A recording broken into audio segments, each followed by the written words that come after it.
Bonjour, je voudrais vous parler aujourd'hui de l'évolution de la technique de rhinoplastie chirurgicale. En effet, la technique classique, pratiquée depuis toujours, consiste à enlever de l'os, à enlever du cartilage pour diminuer la taille du nez. La demande principale de rhinoplastie étant constituée d'une demande de rhinoplastie de réduction. Ce sont souvent des patients qui trouvent qu'ils ont un nez trop grand, trop long, trop large, avec une bosse trop haute.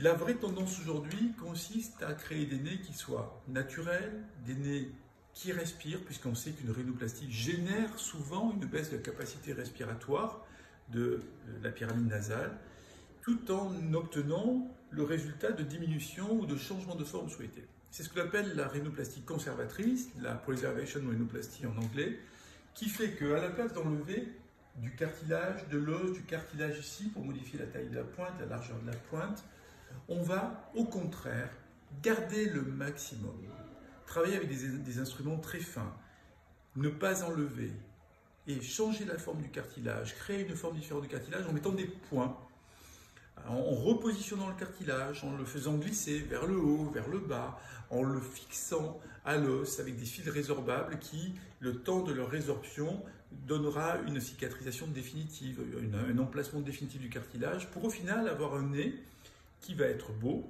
qui va être réduit, mais qui va garder ses qualités mécaniques pour la respiration et surtout qui va bien vieillir.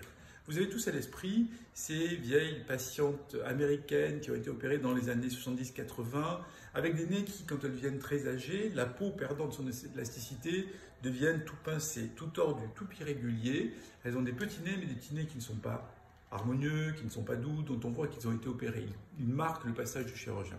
C'est parce qu'à l'époque, on enlevait beaucoup. Aujourd'hui, on est sur la tendance inverse.